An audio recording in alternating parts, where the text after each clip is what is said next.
আল্লাহ রাব্বুল আলামিন 33 নম্বর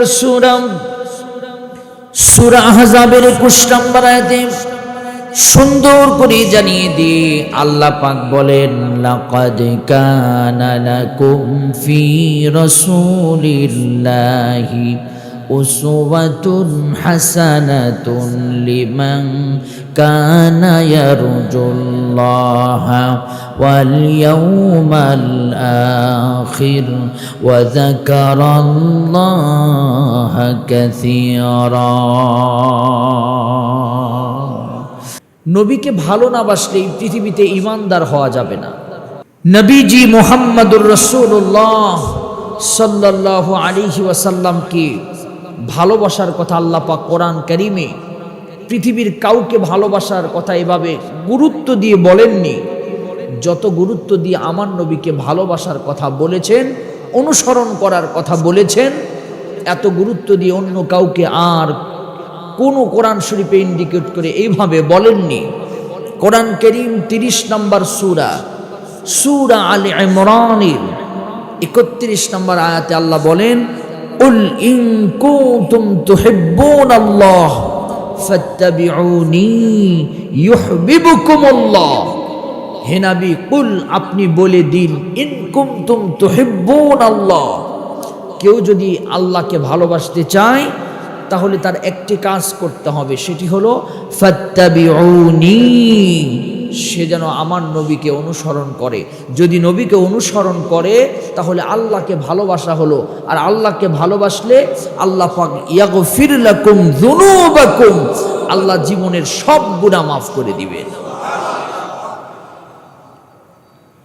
এরপরে রাসূল করিম সাল্লাল্লাহু আলাইহি সাল্লাম হাদিসের ভিতরে বলেছেন, লা ইউমিনু আহাদুকুম হাত্তা আকুনা আহাব্বা ইলাইহি মিন ওয়ালিদিহি ওয়া ওয়ালাদিহি ওয়ান নাসি আজমাইন।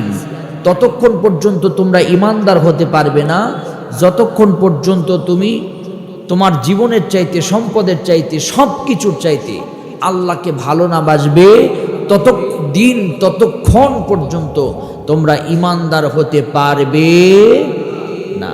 তাহলে এবার আপনাদের কাছে আমি প্রশ্ন করি, আমরা ঈমানদার হতে চাই কি চাই না?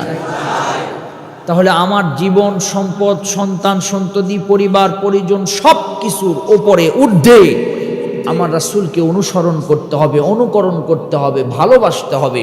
এ বিষয়ে আপনারা কি একমত আছেন? তাহলে আমার কথা শুরু। এখন প্রথম নাম্বার পয়েন্ট আমি শুরু করছি। প্রথম নাম্বার কথা হচ্ছে, সিরাত থেকে আমাদের কি শিক্ষা? রাসূলের জীবনের জন্ম থেকে মৃত্যু পর্যন্ত। আপনারা আমার সাথে আছেন তো? এটা তাকবীর দেন তো দেখি, লিল্লাহে তাকবীর। মাশাআল্লাহ আছেন, বোঝা যাচ্ছে। সিরাত থেকে শিক্ষা হলো, রাসূলের জীবনের প্রথম থেকে, যেদিন থেকে জন্মগ্রহণ করেছে, মায়ের পেটে এসেছে, সেদিন থেকে শেষ পর্যন্ত, যেদিন ইন্তিকাল করে কবরে চলে গিয়েছে, প্রত্যেকটা মোড়ে মোড়ে, বাঁকে বাঁকে, সেকেন্ডে সেকেন্ডে উম্মতের জন্য শিক্ষা দিয়েছেন মুহাম্মাদুর রাসূলুল্লাহ সাল্লাল্লাহু আলাইহি সাল্লাম। শুধুই রাসূল জীবনের শিক্ষা দিয়ে শেষ করে যাননি। আল্লাহ রাসূল বলেছে, মান তামাসসাকা বিসুন্নতি ইনদা ফাসাদি উম্মতি ফালাহু আজরু মিয়াতিন শাহীদ। রাসূল বলেন, কেউ যদি আমি মৃত্যুবরণ করার পর আমার একটা সুন্নাতকে বুকের ভিতরে ধারণ করবে, আমি রাসূল বললাম 100টি গলা কাটা শহীদের সওয়াব আল্লাহ পাক তার আমল নামায় দান করবে। মান আতানি দাখালাল জান্নাহ ওয়া মান আসানি ফাকাদ আবা। যে আমার অনুসরণ করবে সে জান্নাতে যাবে, আর যে আমার অনুসরণ করবে না সে পথভ্রষ্ট হয়ে যাবে। ফাকাদ আবা, সে বিভিন্ন পথের, অন্য পথের দিকে চলে যাবে। তাহলে প্রত্যেকটা মুসলমানের জীবনে মুহাম্মদ সাল্লাল্লাহু আলাইহি সাল্লামের জীবন থেকে শিক্ষা নেওয়ার দরকার আছে না নাই? রাসূলের জীবনী অধ্যয়ন করা কেন এত গুরুত্বপূর্ণ? রাসূলের জীবনে যে পড়াশোনা করবেন, শুনবেন, মানবেন, জানবেন, কেন এত গুরুত্ব? প্রথম নাম্বার কারণ হচ্ছে, রাসূল আমাদের আদর্শ, আমরা একমাত্র আদর্শ হিসাবে যে মানুষকে মানব তিনি হলেন মুহাম্মাদুর রাসূলুল্লাহ। দুনিয়াতে আমরা কারো আদর্শের সৈনিক হতে চাই না। যদি আদর্শের সৈনিক হতে হয় আমরা মুহাম্মাদুর রাসূলুল্লাহ সাল্লাল্লাহু আলাইহি সাল্লামের আদর্শের সৈনিক হব। কারণ আদর্শবান মানুষ যার ব্যাপারে কোরআনে কারিমে আল্লাহ পাক সার্টিফিকেট দিয়েছে। আল্লাহ রাব্বুল আলামিন 33 নম্বর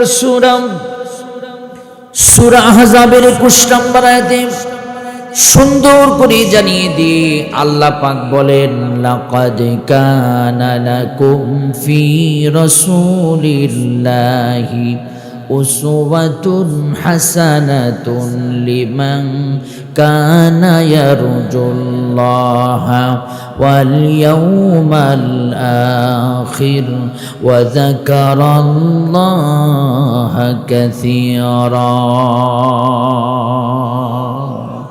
আল্লাহ রাব্বুল আলামিন বলেন, লাকাদ, আল্লাহ কদ্দিম নিশ্চিত বুঝিয়েছেন, লাকাদ কানা লাকুম ফি রাসূলিল্লাহ, রাসূলের জীবনের ভিতরে উত্তম আদর্শ রয়েছে। লিমান কানা ইয়ারজুল্লাহ, এই আদর্শ তারাই মানতে পারবে যারা আল্লাহর উপর ঈমান আনবে, আখিরাতকে বিশ্বাস করবে, তারাই আল্লাহর রাসূলের আদর্শকে আদর্শ হিসাবে মেনে নিতে পারবে। আর যারা আল্লাহর উপর ঈমান আনবে না, আখিরাতকে বিশ্বাস করবে না, তাদের আদর্শ অন্য কোনো আদর্শ হবে। আর যারা জান্নাতে যাবে তাদের একমাত্র আদর্শর প্রতীক হবে মুহাম্মাদুর রাসূলুল্লাহ সাল্লাল্লাহু আলাইহি সাল্লাম।